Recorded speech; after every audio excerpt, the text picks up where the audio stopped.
اور جب سردار گلابان ظاہر ہوگا تو تم کو جلال کا ایسا صحرا ملے گا جو مرجھانے کا نہیں۔ صحیح۔ یہ تاجوں کی قسمیں ہیں، اور میں کہوں گا کہ تاج سے مراد جسمانی تاج نہیں، کیونکہ آسمان پر جسمانی چیزیں نہیں، بلکہ اس سے مراد آسمانی جلال کا ایک مخصوص درجہ ہے۔ جی شکریہ، ٹھیک ہے۔ دوسری آیت، میں یہودیہ کو بھی نصیحت کرتا ہوں اور سنتخے کو بھی کہ وہ خداوند میں یکدل رہے، اور اے سچے ہم خدمت تجھ سے بھی درخواست کرتا ہوں کہ تو ان عورتوں کی مدد کر، کیونکہ انہوں نے میرے ساتھ خوشخبری پھیلانے میں کلیمنس اور میرے ان باقی ہم خدمتوں سمیت جافشانی کی جن کے نام کتاب حیات میں درج ہیں۔ وہ یودیا اور سنتخے کو نصیحت کر رہا ہے کہ وہ خداوند میں یکدل رہیں۔ ہو سکتا ہے ان دونوں بہنوں کے درمیان اختلاف رائے ہو، سو پولوس رسول کن نظریات کو بدلنا چاہتا تھا تاکہ یودیا اور سختنے خداوند میں یکدل ہو جائیں۔ اس نے ایک لفظ میں خیال پیش کیا اور وہ کہتا ہے کہ خداوند میں یکدل رہیں۔ یکدل رہنے سے کیا مراد ہے؟ دراصل وہ یودیا اور سنتخے مرکز کے قریب لانا چاہتا تھا۔ صحیح۔ ہم کو کسی بھی معاملے میں مرکز کے قریب ہونا چاہیے، اور خداوند میں یکدل رہنے سے مراد ہے کہ جس سے خداوند کو عزت ملے، اور جس کو ہم اپنے سامنے رکھتے ہیں تو ہم محسوس کریں گے کہ لوگ ایک دوسرے کے نزدیک ہوں گے، لیکن وہ مرکز کے نزدیک ہیں، یعنی کہ وہ خدا کے نزدیک ہیں۔ جی ٹھیک ہے۔ میں جاننا چاہوں گا کہ وہ یہ کس بات سے کہتا ہے کہ اے سچے ہم خدمت تجھ سے درخواست کرتا ہوں۔ یہاں ان دونوں بہنوں کی مدد کی خاطر کس کو مخاطب کیا گیا؟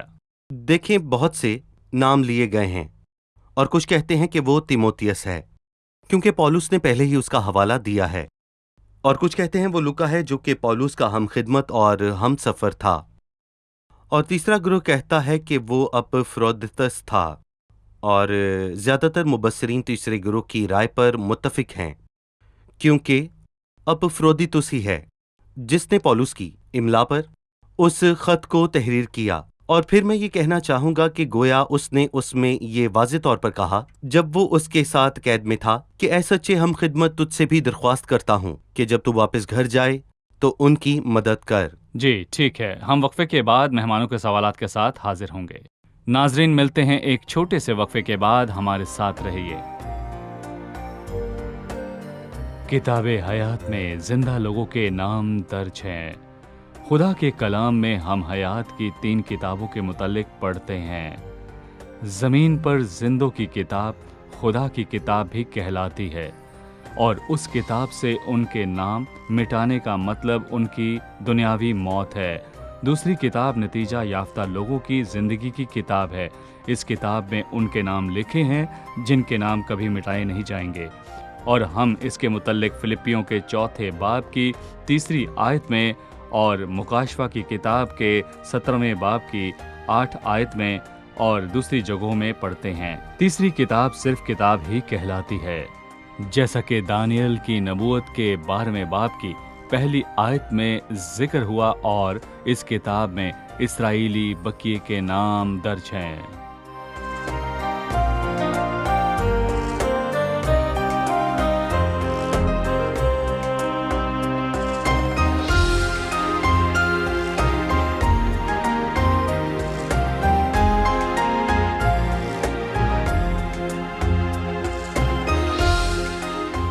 خوش آمدید، آئیے چلتے ہیں اپنے مہمانوں کی جانب اور جانتے ہیں ان کا سوال۔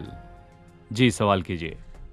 تیسری آیت میں وہ کتاب حیات کا ذکر کرتا ہے۔ کتاب حیات کیا ہے؟ کیا ہمارے نام اس میں تب لکھے گئے جب ہم نے خداوند کو جانا، اور کیا اس میں سے ہمارے نام مٹائے جا سکتے ہیں؟ تیسری آیت میں لکھا ہے جن کے نام کتاب حیات میں درج ہیں۔ کتاب حیات کیا ہے؟ ہمارے نام کتاب حیات میں کب لکھے گئے، اور کیا ہمارے ناموں کے کتاب حیات سے مٹائے جانے کا کوئی امکان ہے؟ دیکھیں، نئے عہد نامے میں کئی باتوں کا ایک ہی مطلب ہے، اور اس آیت میں کتاب حیات لوکا 10 میں ہے، جبکہ خداوند یسوع مسیح نے اپنے شاگردوں کو خدمت کے واسطے بھیجا اور وہ خوشی سے لوٹے کہ بدروحیں ان کے تابع تھیں، اور اس نے ان سے کہا تو بھی خوش نہ ہو کہ روحیں تمہارے تابع ہیں، بلکہ اس سے خوش ہو کہ تمہارے نام آسمان پر لکھے ہوئے ہیں، اور اس کا مطلب ہے کہ تمہاری شہریت آسمانی ہے، تم زمین کے نہیں بلکہ آسمان کے ہو، تمہارا آسمان سے تعلق مضبوط ہے، اور تیسری بات مکاشفہ کی کتاب میں درج ہے، جہاں خداوند کہتا ہے کہ جو غالب آئے میں کتاب حیات سے اس کا نام ہرگز نہ کاٹ ڈالوں گا۔ اور یہ اس بات کی دلیل ہے کہ خدا کے فرزندوں کے نام آسمانی اندراج میں درج کیے گئے ہیں، اور وہ بنائے عالم سے پیشتر جانے جاتے اور چنے گئے ہیں۔ تو لہٰذا جب ہم مسیح کو بطور نجات دہندہ قبول کرتے ہیں تو کتاب حیات میں لکھے ہوئے کی تکمیل ہوتی ہے۔ مجھے معلوم ہوتا ہے کہ میرا نام کتاب حیات میں ہے تو میں خوشی مناتا ہوں۔ اسے لکھنے والا میں نہیں ہوں، جبکہ میں ایمان لاتا ہوں اور یہ کتاب حیات میں لکھا ہے۔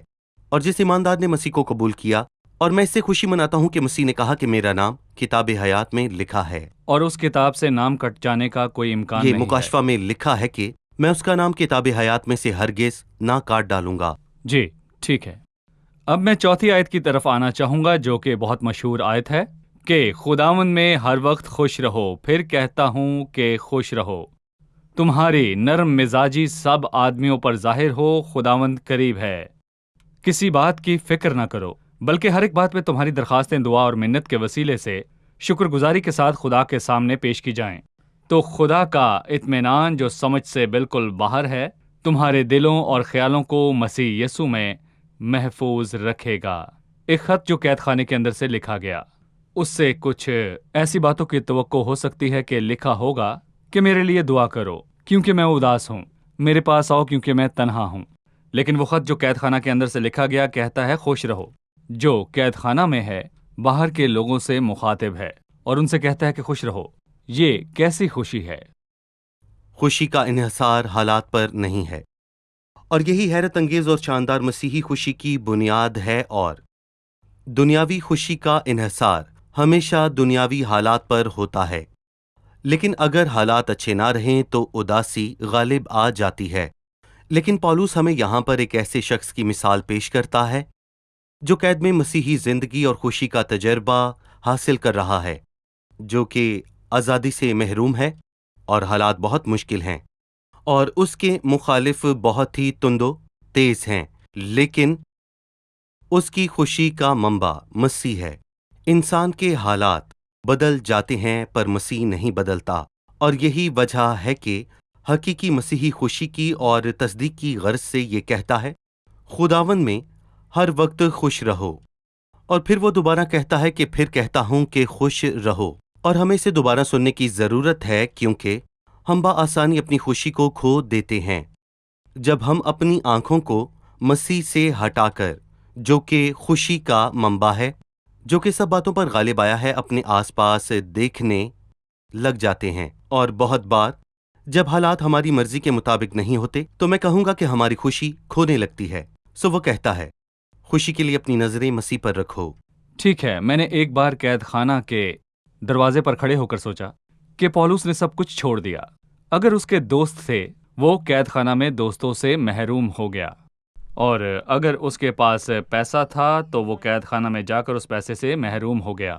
وہ اپنے ساتھ پیسے نہ لے جا سکتا تھا، لیکن قید خانہ کے اندر خداوند اس کے ساتھ داخل ہوا، سو وہ قید خانہ کے اندر ہوتے ہوئے خوشی منا صحیح۔ سکتا تھا۔ اس لیے جب اس نے کہا کہ خداوند میں خوش رہو، اس کے بعد چھٹی آیت میں کہتا ہے کسی بات کی فکر نہ کرو، بلکہ ہر ایک بات میں تمہاری درخواستیں دعا اور منت کے وسیلے سے شکر گزاری کے ساتھ خدا کے سامنے پیش کی جائیں۔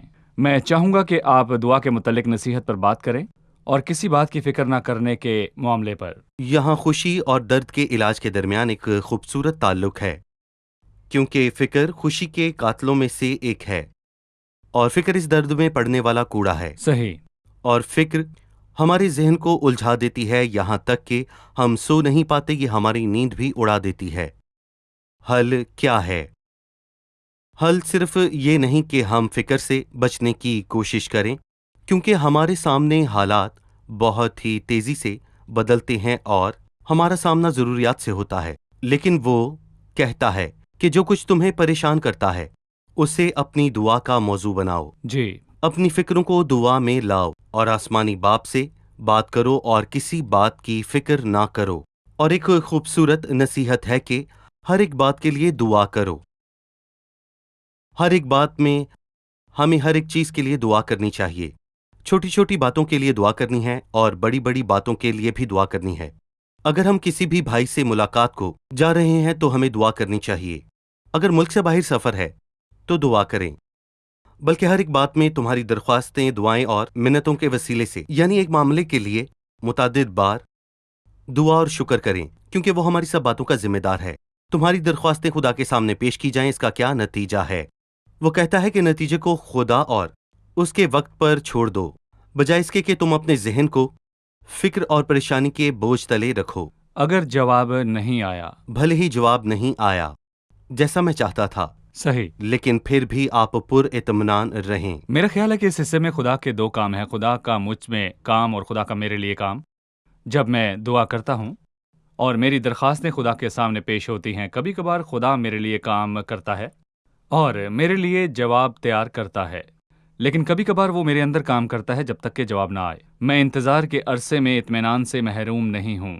خدا کا اطمینان جو سمجھ سے بالکل باہر ہے، تمہارے دلوں اور خیالوں کو مسیح یسوع میں محفوظ رکھے گا۔ میں چاہوں گا کہ آپ خدا کے اطمینان پر بات کریں۔ کیا اس سے مراد ہے کہ پس جب ہم ایمان سے راست باز ٹھہرے تو خدا کے ساتھ صلح رکھیں؟ کیا اس کا مطلب یہ ہے؟ نہیں بھائی، میں یہاں پر کہنا چاہوں گا کہ یہ اطمینان کے رخ ہیں۔ یہ ایک سکہ ہے جس کے بہت سے رخ ہیں۔ یہ اطمینان کا سکہ ہے، اور یہ اطمینان مسیح کی صلیبی موت کے وسیلے ہمیں میسر ہے۔ صحیح، اور میں اس سکے کے پہلے رخ سے بہت محظوظ ہوتا ہوں جب میرے گناہ بخشے جاتے ہیں اور میں خدا کے ساتھ صلح میں قائم ہوتا ہوں اور میں گا سکتا ہوں۔ پس جب ہم ایمان سے راست باز ٹھہرے تو خدا کے ساتھ اپنے یسوع مسیح کے وسیلے سے صلح رکھیں، اور یہ ایک بہت بڑی نعمت ہے، کیونکہ بہت سے مذاہب اور بہت سے مذاہب کے لوگ خدا کی خوشی حاصل کرنے کی کوشش میں ہیں اور اس کے پاس بے خوف ہو کر جانا چاہتے ہیں، لیکن نہیں جا سکتے کیونکہ مسیح مصلوب کے لہو کے سوا اور کہیں اطمینان نہیں۔ دوسرا رخ، جب میں خدا کے اطمینان سے محظوظ ہوتا ہوں تو مجھے ہر روز ضرورتوں کا سامنا ہے جو پریشانی کا باعث بنتی ہیں، اور میں اپنا خوشی اور اطمینان کھو سکتا ہوں۔ سو وہ کہتا ہے کہ ان باتوں کے لیے دعا کریں، اور جب آپ دعا کرتے ہیں تو آپ کو اس کے دوسرے رخ کا تجربہ ہوتا ہے جو خدا کا وہ اطمینان کہلاتا ہے جو سمجھ سے باہر ہے۔ سو خدا کے ساتھ صلح رکھیں، اور وہ اطمینان ہے جو تمام سفر میں ہمارا ہم سفر ہوتا ہے، اور پھر ہم خدا کے اطمینان سے ملتے ہیں جو ہر صحیح، طرح کے اطمینان کا منبع ہے۔ صحیح، وہ کہتا ہے خدا کا اطمینان جو سمجھ سے بالکل باہر ہے تمہارے دلوں اور خیالوں کو محفوظ رکھے گا۔ بہت بار ذہن و دل پر فکر کے تیر چلتے ہیں، یقیناً، اور داؤد نے اپنے دل میں کہا کہ اب میں کسی نہ کسی دن ساؤل کے ہاتھ سے ہلاک ہوں گا، سو اس کا ذہن فکر میں الجھ گیا اور اس سبب سے وہ فلسطین سے دور چلا گیا۔ میں گزشتہ کئی سالوں سے بہت سارے لوگوں کو جانتا ہوں جنہوں نے اپنے دل میں سوچا کہ ملک شریروں کے ہاتھ میں آ چکا ہے، اور ان میں سے بہت سے اسی سوچ کے سبب دور چلے گئے اور انہوں نے خدا ان کی راہ نہ لی۔ لہٰذا جب ذہن و دل خدا ان سے دور رہتے ہیں تو بہت ہی برے نتائج سامنے بالکل آتے صحیح۔ ہیں، لیکن خدا کا اطمینان جو سمجھ سے بالکل باہر ہے ہمارے ذہنوں اور دلوں اور سوچوں کے فیصلوں کو محفوظ رکھتا ہے۔ ہم ایک وقفے کے بعد مطالعے میں آگے بڑھیں گے۔ ناظرین، ملتے ہیں ایک چھوٹے سے وقفے کے بعد، ہمارے ساتھ رہیے۔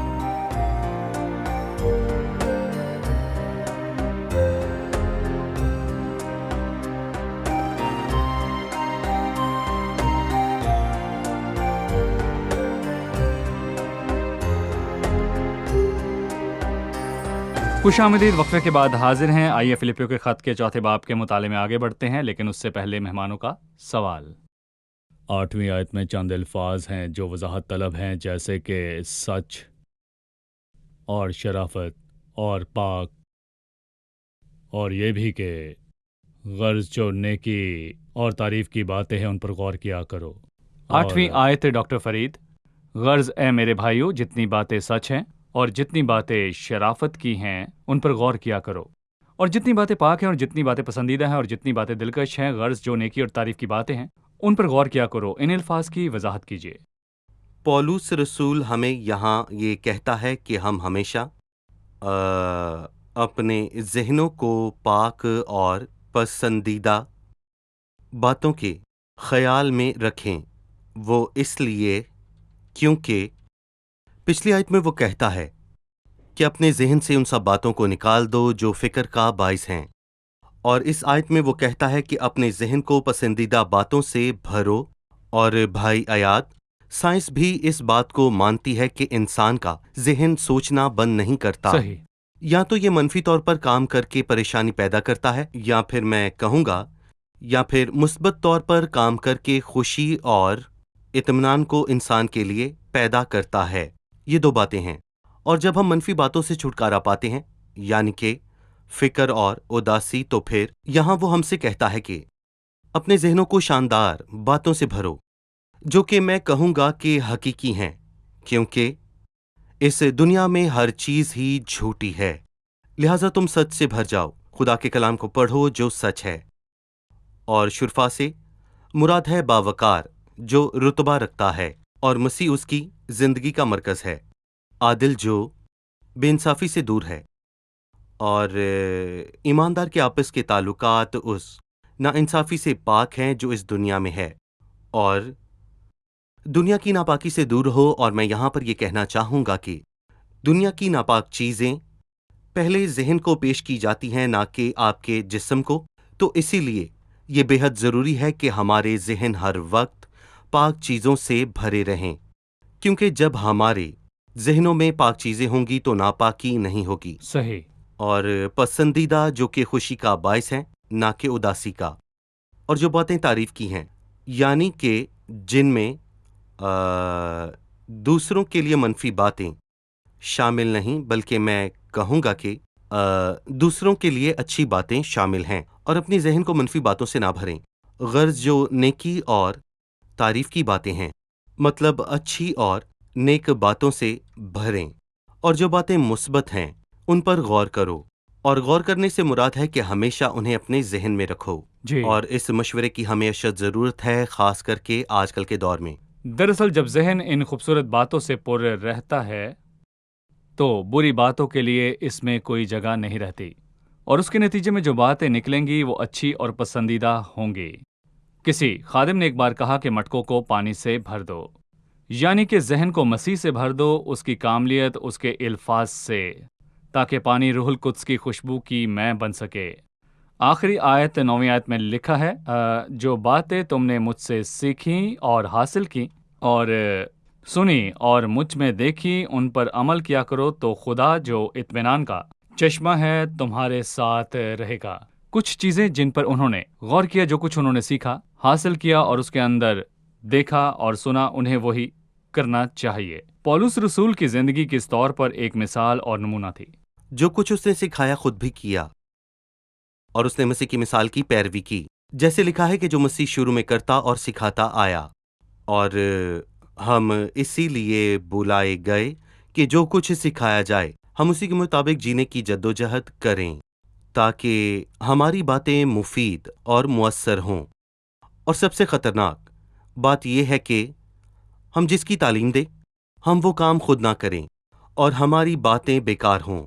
اور آج مسیحت اور کلیسیا کو ضرورت ہے کہ استاد اس تعلیم کا نمونہ پیش کریں جو وہ دیتے اور سکھاتے ہیں، اور وہ خود بھی اسی پر عمل کرتے دکھائی دیں۔ صحیح۔ مسیح جس کا نام مبارک ہے، اس کے متعلق بائبل میں لکھا ہے، جب وہ یہاں زمین پر تھا، یسوع ان باتوں کو کرتا اور سیکھتا رہا، اور آخر میں وہ خداؤن کے متعلق کہتا ہے کہ خدا جو اطمینان کا چشمہ ہے تمہارے ساتھ رہے گا۔ لیکن یہاں وہ خدا کو ان کے سامنے بطور اطمینان کے سرچشمے کے پیش کرتا ہے۔ ہم خداوند کی گہری رفاقت کیسے حاصل کر سکتے ہیں جو اطمینان کا سرچشمہ ہے؟ اگر ہم خداوند میں مسرور رہنا سیکھیں اور ہر بات میں دعا کے وسیلے اپنے ذہن کو فکر اور پریشانی سے پاک رکھنے کی مشق کریں، اور اپنے ذہن کو مسیح اور بائبل مقدس اور خدمت سے متعلق تمام مثبت باتوں سے بھرنے کی ہر وقت کوشش کریں، تو ہمارا ماحول ایسا ہو جائے گا کہ گویا ہم اطمینان کے سرچشمے خدا کی باہوں میں ہیں۔ اور یہی بات ہم سائنس سے بھی دیکھتے ہیں۔ ہمارا خدا ان تمام چیزوں کو کھینچتا ہے جو اس کے مقناطیسی حصار میں آتی ہیں، اور مجھے اور آپ کو بھی اسی میں آنا ہے۔ اور جب ہم ایسا کرتے ہیں تو فکریں دور ہو جاتی ہیں اور ہم مسیح کے پاس آ جاتے ہیں، تاکہ میں اس کی رفاقت اور صحبت سے محظوظ ہو سکوں۔ صحیح، شکریہ ڈاکٹر فرید۔ ہم پروگرام کے اختتام پر پہنچ چکے ہیں۔ آپ کا بھی۔ جی، آج کے پروگرام سے آپ نے کیا سیکھا؟ دنیا اور اس دنیا کا حاکم مجھ سے کچھ بھی چھین سکتا ہے، جاگیر، جائیداد، رشتہ دار، یہاں تک کہ میرا جسم بھی، لیکن وہ میری زندگی کو مسیح سے الگ نہیں کر سکتا جو میری خوشی کا منبع ہے۔ صحیح۔ ایک گیت کے بول ہیں، کیونکہ میری آنکھیں تیری طرف اٹھتی ہیں میرا دل بھی بلند رہے گا، اگر میں اپنی آنکھیں تجھ سے ہٹا لوں تو میں کمزور ہوں، بھوکا اور ننگا ہوں۔ مجھے آج کے مطالعے کے دوران اس گیت کی زیادہ سمجھ آئی کہ خداوند میں ہر وقت خوش رہو، پھر کہتا ہوں کہ خوش رہو۔ پریشانی کو اپنے ذہن پر قبضہ مت کرنے دیں، بلکہ اپنی پریشانی کو خداوند کے سامنے لائیں اور ہر اس بات کو سوچیں جس کا تعلق خدا سے ہے۔ چونکہ میری آنکھیں تیری طرف اٹھتی ہیں میرا دل بھی بلند رہے گا۔ صحیح۔ خداوند یسوع مسیح کو ذہن میں رکھنا کیسا شاندار ہے، اور ہمیشہ پاک چیزوں کے خیال میں رہنا، جس کے نتیجے میں وہ باتیں حاصل ہوں گی جو پسندیدہ اور شرافت کی ہیں۔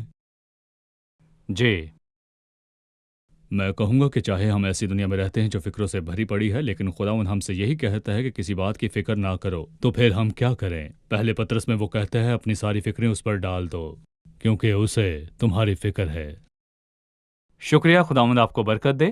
شکریہ ڈاکٹر فرید، اگلی قسط میں آپ سے پھر ملاقات ہوگی، جی ضرور۔ جو فلپیوں کی کتاب کی آخری قسط ہوگی۔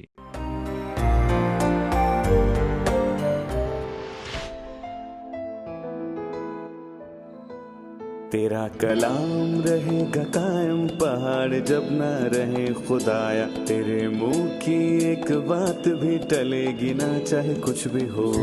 تیری مانند یہ ہے زندہ، سونے سے بھی قیمتی، میرا دل یہ دے گواہی ہے، یہ کتاب عظیم نازل کرے اپنا کلام، شکستہ دلوں کو سکون ملے، تاریکی دور ہو میری راہیں روشن کر، دل اپنا کلام کثرت سے اے خدا بدل دے، رہائی دے کثرت سے پھل ملاؤ، کلام رہے گا قائم، پہاڑ جب نہ رہے خدایا، تیرے منہ کی ایک بات بھی ٹلے گی نہ، چاہے